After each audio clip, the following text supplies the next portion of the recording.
I am joined by comedian, writer and star of new BBC Three comedy series Dinosaur, Ashley Storrie. Hello, Ashley, welcome. Thank you for having me. Thank you so much for joining me. I was just saying to you before we started recording that I was almost late for this interview because I was watching Dinosaur on the BBC Preview service and it's absolutely delightful. Could you tell us a little bit about Dinosaur, please? Dinosaur is a show about a woman called Nina. She's a paleontologist. She's hilarious. She's best friends with her sister Evie. They're very codependent on each other. Nina is also autistic. And I don't think that's the most interesting thing about her, but it's just a thing that is about her. And Evie turns up out of the blue and announces she's getting married to this guy she's only known for 6 weeks. And it throws Nina's whole world into a spiral.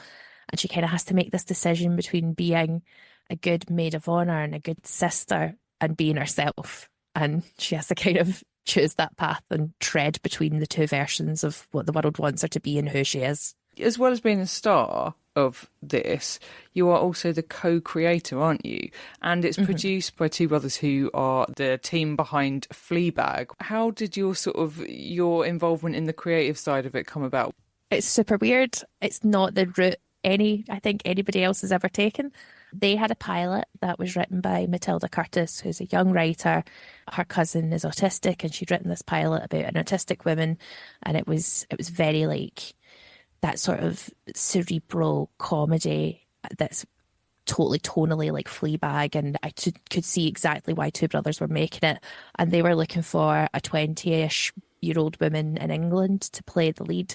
And my agent was like, look, she's not English and she's certainly not in her 20s, but I've read this pilot and I think Ashley would be really good for it. And she spoke to Rosalie Clayton, who's the casting woman, and I made a little tape and I sent it off. I mean, there was stuff in the pilot that Matilda had written that was like about really obscure Harry Potter fan fiction that I had read and had a deep knowledge of. And I was like, that's such a weird niche reference. It felt almost like me. So I auditioned for this part. I got a part. I played Nina in this pilot. We filmed during the lockdown in 2021. And then it got picked up for series, and they asked would I like to come on board as a co-creator and have more of a sort of shaping hand in the story and the arc and work with Matilda and write my own episode. And I said yes.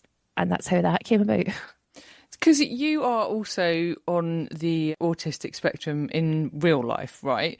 So yeah. Presumably you use like a lot of your own experiences in the shaping of the character and the writing of the character. Nina is, as they say, unmasked, right? And I read that you felt that playing Nina had helped you to unmask more. Can you tell us a little bit more about where the similarities between you and Nina kind of start and end? I think Nina's kind of like a sort of almost like fantasy of what my life could have been had I been diagnosed younger, had I been in a more supportive environment and didn't have to pretend or mask. I didn't know that's what I was doing, but I'm like the king of masking. I would get taken to the Fringe, the Edinburgh Fringe Festival every year from when I was like 11. And there was Fringe Ashley, and it's exhausting. And I would put on that face and talk to people and have running jokes with these people who I wouldn't see for the other 11 months of the year. And it was so tiring, and that was the main kind of place I could see. I'm literally pretending to be a different person every day. And it's exhausting, but I didn't know what it was. I thought I was just insane. Like I genuinely thought, oh no, I've got some sort of personality disorder, or I've got to go and see a therapist, or I didn't know that was part of autism, because my knowledge of autism was very much based off of like my dad's experience of it, where he doesn't mask. He is a fully fledged autistic dreamboat and has never kind of hidden any of those things. So I didn't know that was part of autism. But Nina just kind of, she knows who she is. She knows that's why her brain is that way. And she just lives it out loud. And it's so liberating to play that. Like, it's so nice to be that person. Because you are autistic and you are playing an autistic person.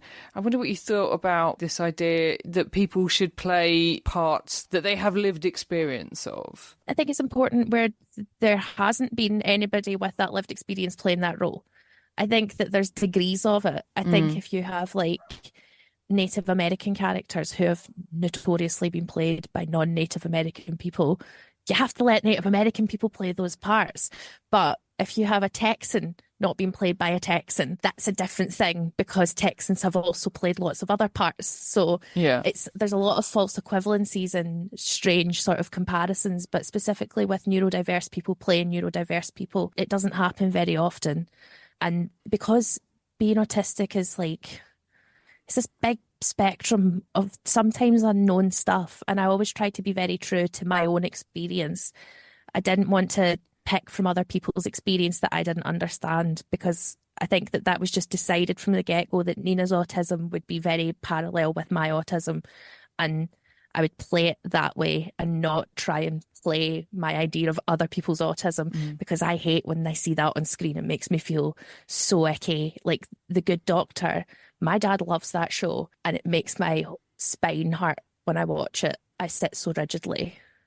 Well, what about sort of other representations of neurodiversity on the screen? Because I think, as you say, this is not the most interesting thing about your character at all. And I don't think I would even have picked up on the fact that she was on the autistic spectrum, except that it is explicitly kind of pointed out in the script that she is. I don't think I even would have noticed that. So it feels like a very refreshing take on neurodiversity to me, because a lot of the representations we see are sort of sad or negative, or the characters are unhappy or misunderstood or whatever. I wonder if you could talk a little bit more about that. Like, is that something that you wanted to change in the way that Nina's played and written?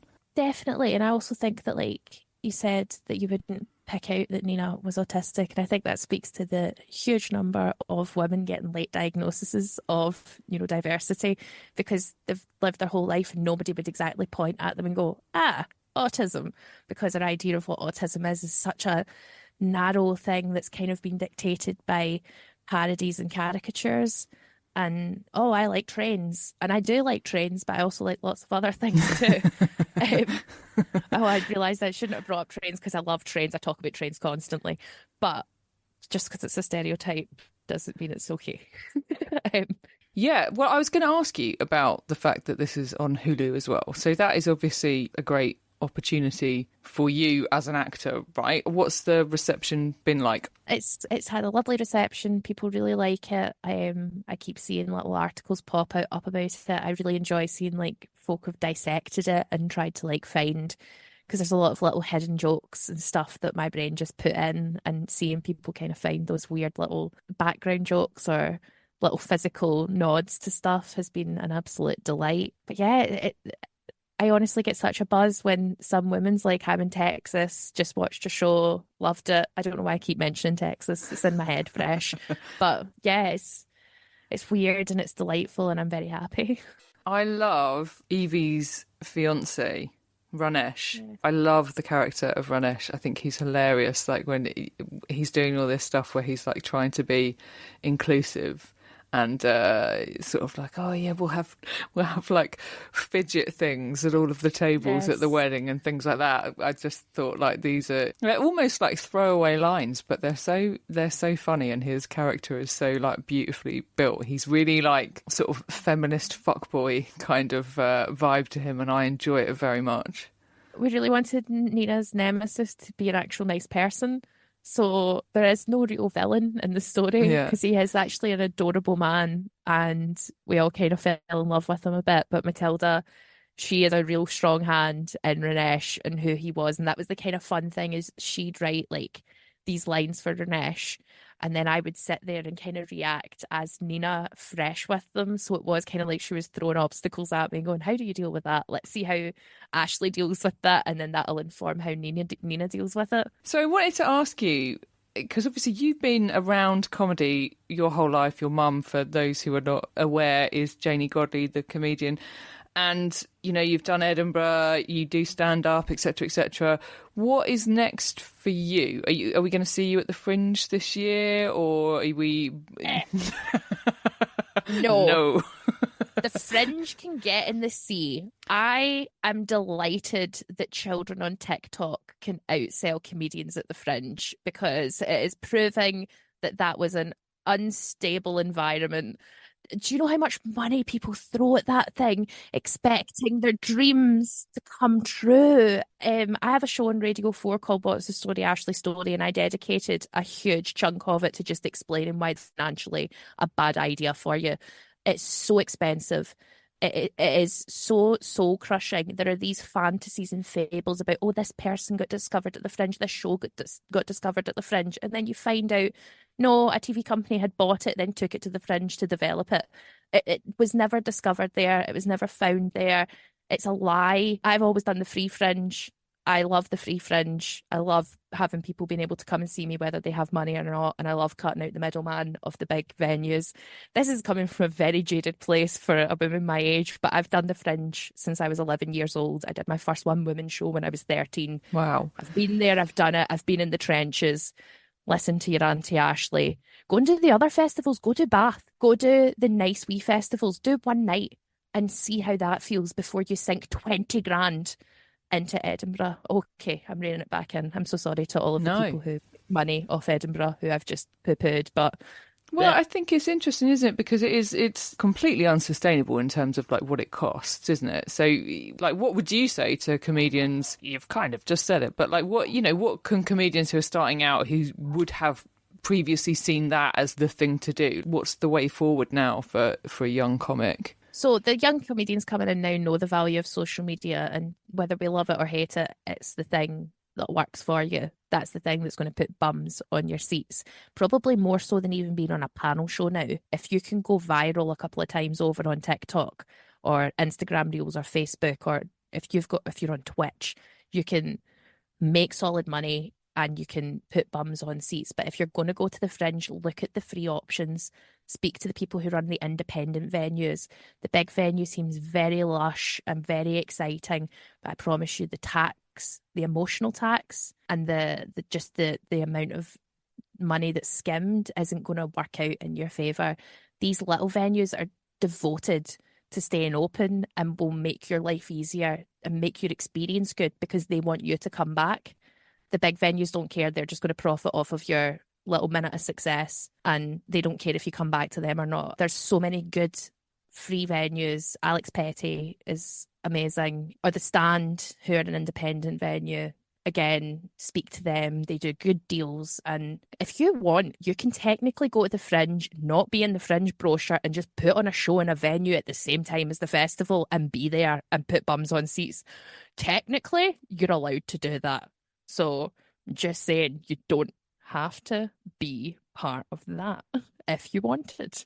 Good luck finding accommodation, though. Anyway. Oh, yeah, no. You have to have a family member who has lived in Edinburgh and owns land there at some point. I forgot to mention that.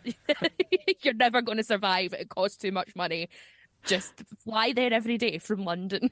Go back and forth on a plane, it would be cheaper. Ashley, it's probably too soon for me to ask this question, so maybe you don't know, but like, are we going to see more Dinosaur?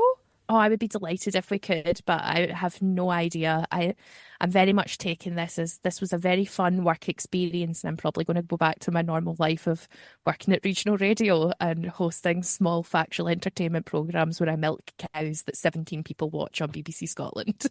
Well, Ashley, where can we follow you on the socials to keep up to date with whether or not that is the case? I am on Instagram. It's just my name, Ashley Storrie. I mainly post pictures of me crying on public transport and pictures of my sausage dog. I'm not on Twitter because I don't like it and it makes me feel sad. And I'm also on Facebook, and it's again just my name, Ashley Storrie. And I don't do well with mean banter, so I'm putting that out there. So don't do it, guys. If anyone listening felt like a mean bantering a stranger today, pick on someone else. Right, okay. Ashley.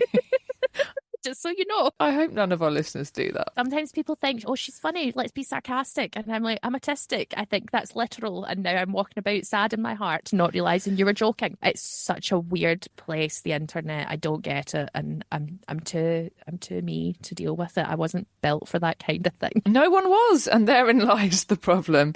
Okay, so Dinosaur is on BBC Three starting on April the 18th. It's a 6-part series and it is absolutely delightful. I do recommend it. Ashley, thank you so much for joining me. Thank you.